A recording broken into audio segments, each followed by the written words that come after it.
नमस्कार, हमारे छत्तीसगढ़ देख रहे हैं आप। मैं हूं आपके साथ Bhavna Tripathi. Chhattisgarh chamber of commerce की ओर से जयंती स्टेडियम भिलाई में व्यापार महोत्सव 2025 का आयोजन किया गया, जिसमें वित्त मंत्री ओपी चौधरी ने शिरकत की। उन्होंने मेले का अवलोकन कर व्यापारियों और उद्यमियों से मुलाकात की और व्यापार क्षेत्र के विकास को लेकर उन्होंने चर्चा की। आपको बता दें कि इस अवसर पर वित्त मंत्री ओपी चौधरी का बयान सामने आया। उन्होंने कहा कि इस तरह के आयोजनों से न केवल व्यापारियों को एक मंच मिलता है, बल्कि प्रदेश की अर्थव्यवस्था को भी नई गति मिलती है। इसके साथ ही उन्होंने कहा कि मुख्यमंत्री विष्णुदेव साय के नेतृत्व में राज्य सरकार व्यापार और उद्योग के अनुकूल वातावरण और यहाँ पर मुख्यमंत्री ने विभिन्न स्टॉलों का निरीक्षण किया और व्यापारियों से उनकी समस्याओं और आवश्यकताओं के बारे में जानकारी भी हासिल की। आपको बता दें कि उन्होंने राज्य सरकार की नीतियों के अनुरूप व्यापारियों को हर संभव सहयोग देने का आश्वासन दिया है।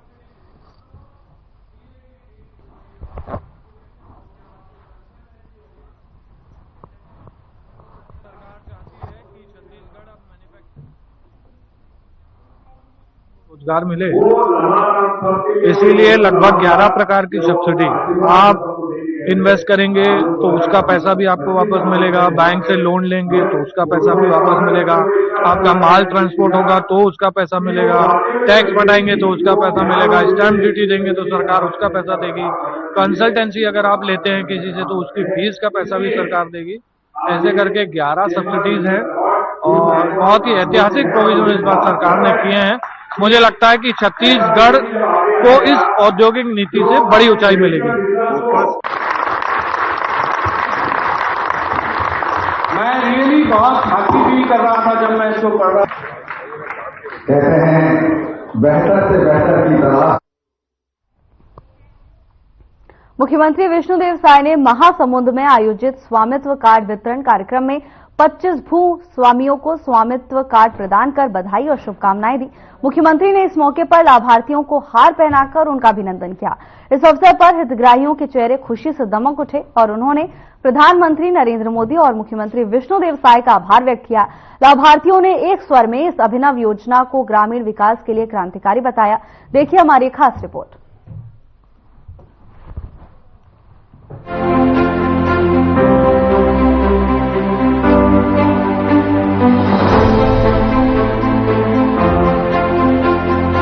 देशव्यापी स्वामित्व कार्ड वितरण के अंतर्गत छत्तीसगढ़ राज्य के 10 जिलों में स्वामित्व कार्ड का वितरण की शुरुआत की गई।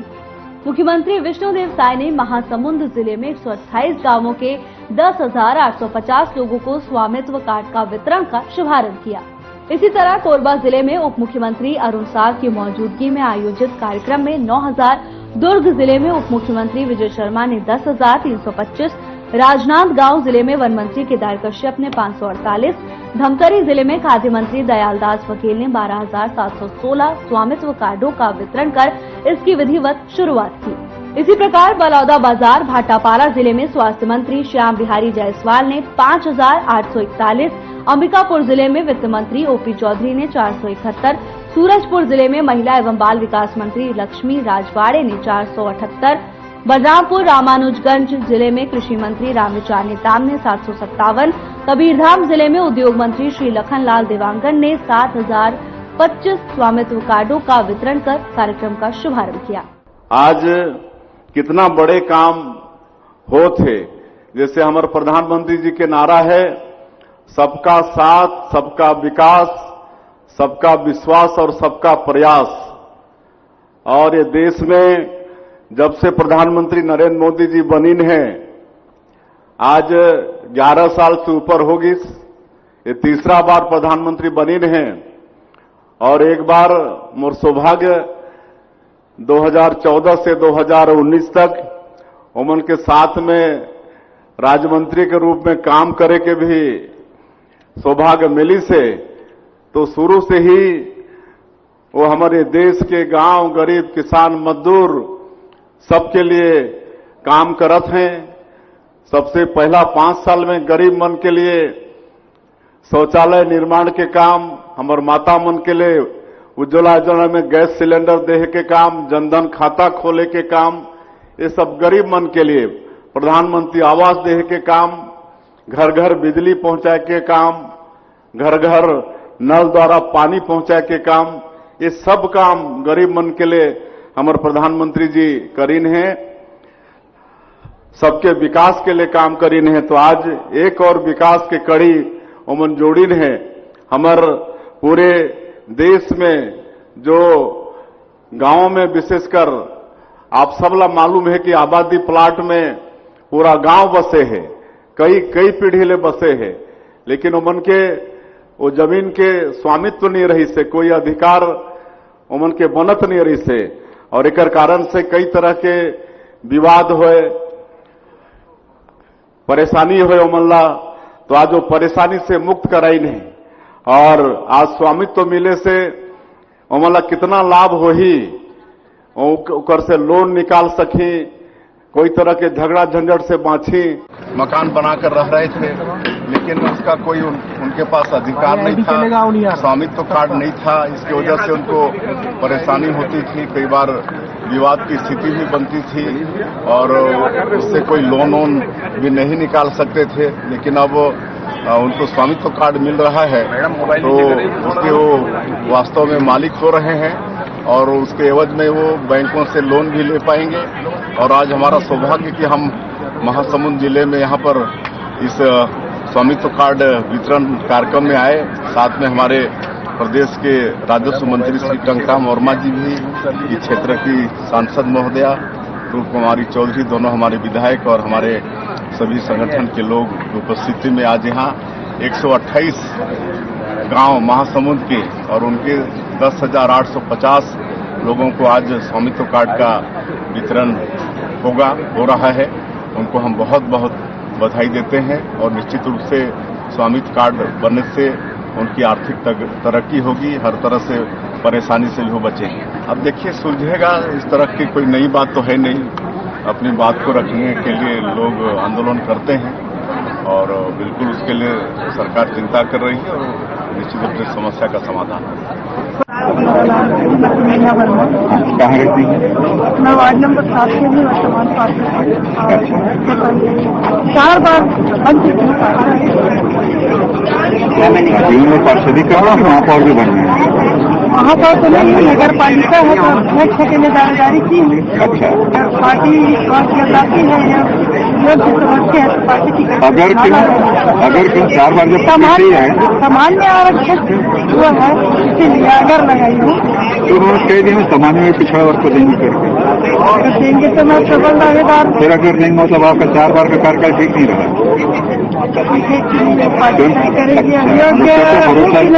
स्वयं पे भरोसा नहीं है, योग्य है कि नहीं, 4 बार टिकट मिल गए, 4 बार जीत गए, 4 बार तो नहीं कुछ कर दिया, फिर भी अगर है मतलब आपने काम ठीक नहीं किया है। पहले बताइए, हमें 2 रुपये 6 महीने पहले तो मैंने तैयारी की थी, ओबीसी हुआ या महिला हुआ तो मैं प्रबल दावेदार हूँ। नहीं, ये ग्राम पंचायत में बटेगा। आज जो प्रमुख लोगों को बुला करके शुरुआत कर दिए, अब ये सीधा पंचायतों में चल देगा, पंचायतों से इसका वितरण होगा। तो वो स्पष्ट बताना चाहिए, तभी वो नाराज होकर जा रहे कि हमको बुला लिए, कोई 2 बार बुला लिए, 3 बार नाराजगी नहीं है, कोई नाराजगी नहीं है। 7,000 लोगों को है, 10,000 कुछ लोगों को बटना है, 10,000 लोगों को यहाँ पर संभव नहीं है कि मुख्यमंत्री के हाथ से है ना। इसलिए क्या है, वो एक जगह से बुला के अपन शुरुआत करनी है, और बारी ये कार्यक्रम 10 दिन पहले क्यों नहीं हुआ? ये अचानक अब प्रोग्राम बना कि देना था, है ना। ये आया प्रोग्राम तो परसों ही सब तय हुआ है, डिसाइड हुआ, और आज वितरण ये 2 दिन के अंदर सबको बढ़ जाएगा, पंचायतों में पहुंच जाएगा।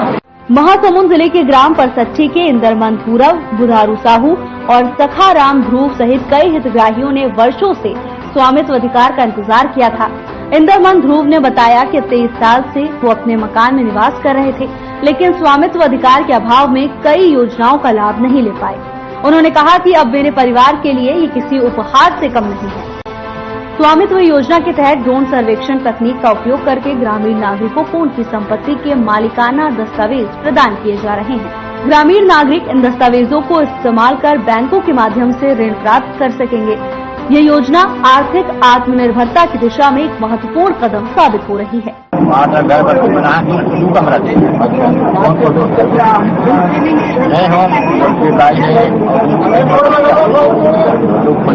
छोटे छोटे 20 साल के 17 साल के अभी का सरकारी यह ऐसे दिन को रोज मिल करके मिल रहा है 400 में से 500 200 ठेकेदार 250 देता है रोज के पुस्तक मिल जाता खर्चा चल जाता है फलक मिले नहीं अभी खाली लोगों के जिस मैडम आज दिन आपको के लिए नहीं तो आज खबर बढ़ा रहे हैं आज भला ड्राइवर कब का बेरा रहे हैं मेरा आ रहे हैं 12 साढ़े 10 बजे के अच्छा आओ तो उसका मुनादी हो रही है तबला बुनियादी हो गई रीत है तबला आना है करके आओ लेकिन यहाँ आकर के क्या बोले यहाँ आके तो देंगे करके बोले हाँ अभी तो काफी समय से हो गया भूख लगा तो बाहर में जाकर नाश्ता किया हाँ नाश्ता करने के बाद मंत्री जी निकल गए उसके बाद कुछ लोगों को दिया मैं आ रहा हूँ तो बोलते अपने पास में देंगे बोल दिया बोलने से जब यहाँ लेकर के आए हो तो दो करके मैं तो बोला हूँ तो वो जाएंगे घर में दादा मालूम है आपके नाम है देंगे करके बोल दिया ऐसा क्यों क्या मालूम आप अभी बोल तो रहे थे मैडम बोल तो रहा था मैं हाँ नहीं घर में आगे दूंगा बोल दिया कितना बड़ा पट्टा मिला है कितना बड़ा नहीं बताए होंगे 400 फुट क्या 500 फुट क्या वो नहीं बताया अच्छा सबके उसके बने नहीं सबके अलग अलग ये ना जब का मुताबिक है कुछ पट्टा बन गया होता करता है कि जरिए का है किसी की मानी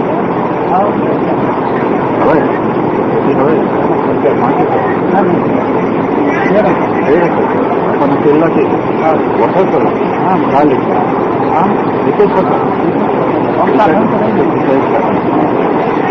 पट्टे मिल जाए क्या होगा अभी तक नहीं मिले तो क्या हो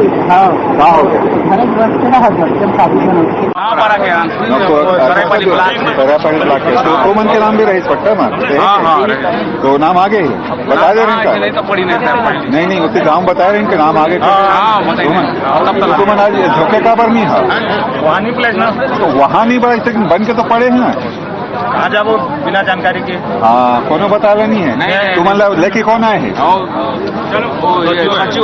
तो फिर ओकर मुड़ीला धरे रही थे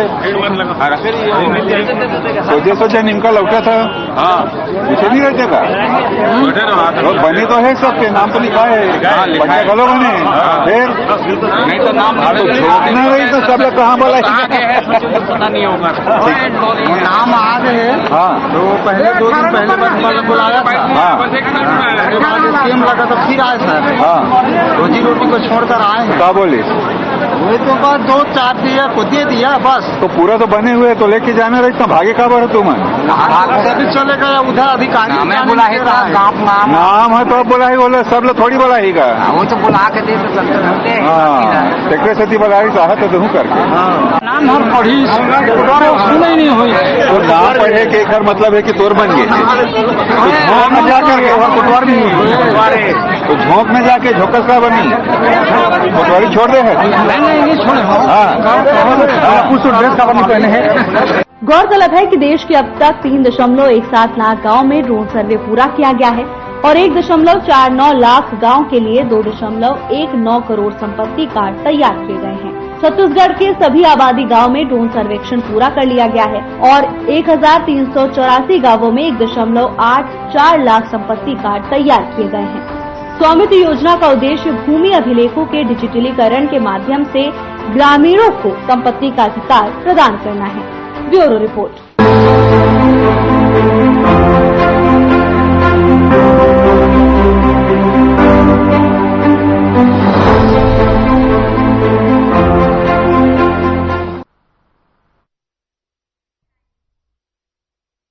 नए साल की शुरुआत के बाद प्रधानमंत्री नरेंद्र मोदी आज यानी रविवार को पहला मन की बात कार्यक्रम को संबोधित किया।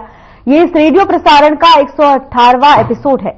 आमतौर पर ये कार्यक्रम महीने के आखिरी रविवार को प्रसारित होता है, लेकिन इस बार आखिरी रविवार को 26 जनवरी यानी गणतंत्र दिवस है। ऐसे में पीएम मोदी के मन की बात कार्यक्रम को एक हफ्ते पहले प्रसारित किया गया। बता दें कि पीएम ने देशवासियों को गणतंत्र दिवस की शुभकामनाएं दी हैं।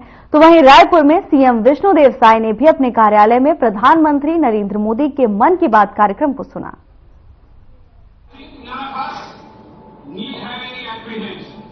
None of us need help, we need help. But my fear, which I must express clearly, is this. Our difficulty, as I said, is not about the ultimate future. Our difficulty is how to make the heterogeneous mess that we have today take a decision in common and march in a cooperative way on that road. साथियों, बाबा साहब इस बात पर जोर दे रहे थे कि संविधान सभा एक साथ एक मत हो और मिलकर सर्वहित के लिए काम करे। मैं आपको संविधान सभा की एक और ऑडियो क्लिप सुनाता हूं। ये ऑडियो डॉक्टर राजेंद्र प्रसाद जी का है, जो हमारी संविधान सभा के प्रमुख थे। आइए डॉक्टर राजेंद्र प्रसाद जी को सुनते हैं। हमारा इतिहास बताता है और हमारी संस्कृति सिखाती है कि हम शांति प्रिय हैं और रहें। हमारा साम्राज्य, हमारी फतेह दूसरे तरह की रही। हमने दूसरों को जंजीरों से, चाहे वो लोहे की हो या सोने की, कभी नहीं बांधने की कोशिश की। हमने दूसरों को अपने साथ लोगों के जंजीर से भी ज्यादा मजबूत मगर सुंदर और सुखद रेशम के धागे से बांध रखा है, और वो बंधन धर्म का है, संस्कृति का है, ज्ञान का है। हम अब भी इसी रास्ते पर चलते रहेंगे और हमारी इनकी इच्छा और अभिलाषा है। वो अभिलाषा ये है कि हम संसार में सुख और शांति कायम करने में मदद पहुंचा सकें और संसार के हाथों में सत्य और हिंसा वो अचूक हथियार दे सकें जिसने हमें आज आजादी तक पहुंचाया है। हमारी जिंदगी और संस्कृति में कुछ ऐसा है जिसने हमें समय के तकलीफों के बावजूद जिंदा रहने की शक्ति दी है। अगर हम अपने आदर्शों को सामने रखे रहेंगे तो हम संसार की बड़ी सेवा कर पाएंगे।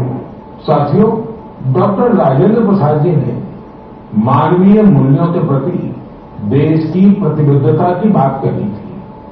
अब मैं आपको डॉक्टर श्यामा प्रसाद मुखर्जी की आवाज सुनाता हूं। उन्होंने अवसरों की समानता का विषय उठाया।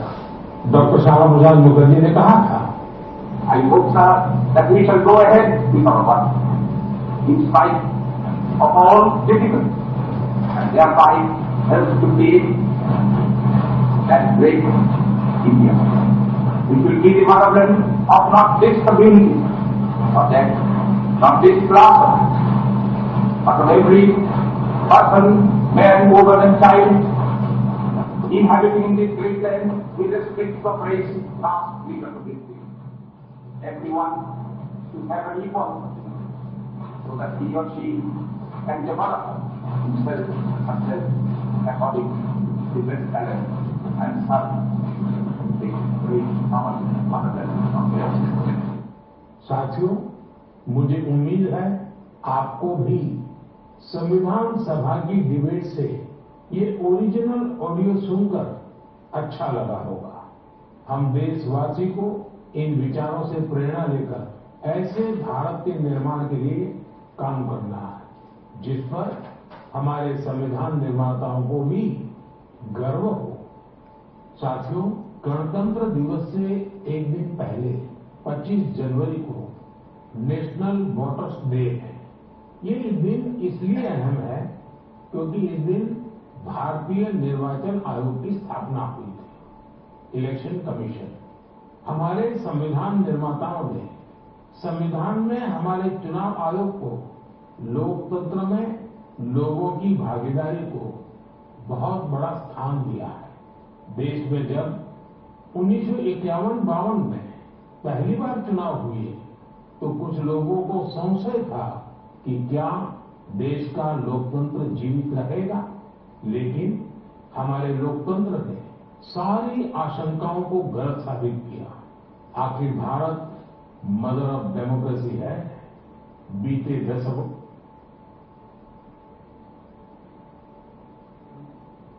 में भी देश का लोकतंत्र सशक्त हुआ है, समृद्ध हुआ है। मैं चुनाव आयोग का भी धन्यवाद दूंगा जिसने समय समय पर हमारी मतदान प्रक्रिया को आधुनिक बनाया है, मजबूत किया है। आयोग ने जनशक्ति को और शक्ति देने के लिए तकनीकी शक्ति का उपयोग किया। मैं चुनाव आयोग को निष्पक्ष चुनाव के उनके कमिटमेंट के लिए बधाई देता हूं। मैं देशवासियों से कहूंगा कि वो ज्यादा से ज्यादा संख्या में अपने मत के अधिकार का उपयोग करें, हमेशा करें, और देश के डेमोक्रेटिक प्रोसेस का हिस्सा भी बने और इस प्रोसेस को सशक्त भी करें। मेरे प्यारे देशवासियों, प्रयागराज में महाकुंभ का श्री गणेश हो चुका है।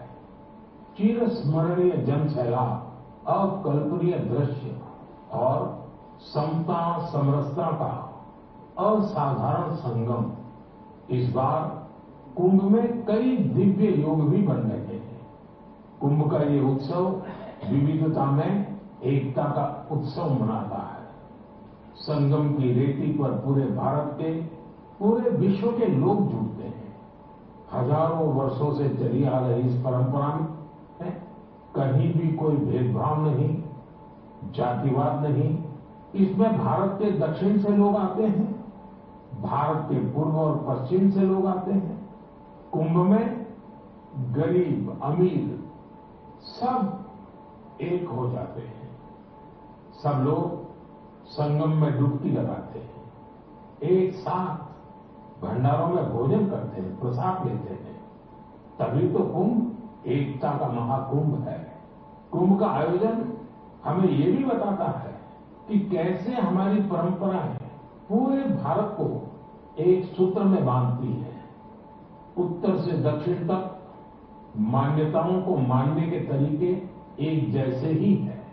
एक तरफ प्रयागराज, उज्जैन, नासिक और हरिद्वार में कुंभ का आयोजन होता है, वैसे ही दक्षिण भूभाग में गोदावरी, कृष्णा, नर्मदा और कावेरी नदी के तटों पर पुष्करम होते हैं। ये दोनों ही पर्व हमारी पवित्र नदियों से, उनकी मान्यताओं से जुड़े हुए हैं। इसी तरह कुंभकोणम से तिरुक्कड़ियूर, उर्वासर से तिरुचेरे अनेक ऐसे मंदिर हैं जिनकी परंपराएं कुंभ से जुड़ी हुई हैं। साथियों, इस बार आप सबने देखा होगा कि कुंभ में युवाओं की भागीदारी बहुत व्यापक रूप में नजर आती है। और ये भी सच है कि जब युवा पीढ़ी अपनी सभ्यता के साथ, गर्व के साथ जुड़ जाती है तो उसकी जड़ें और मजबूत होती है और तब उसका स्वर्णिम भविष्य भी सुनिश्चित हो जाता है।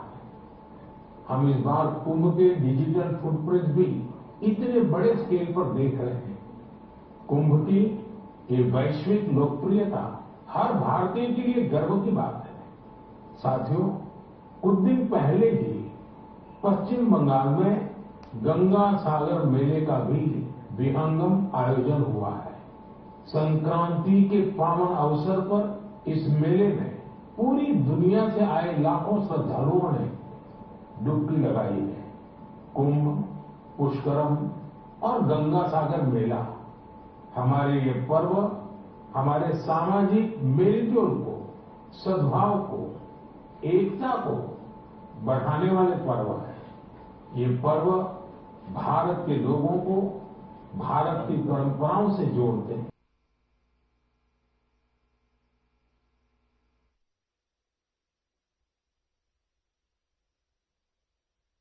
फिलहाल के लिए बस इतना ही। जल्द हाजिर होंगे नई अपडेट्स के साथ। नमस्कार।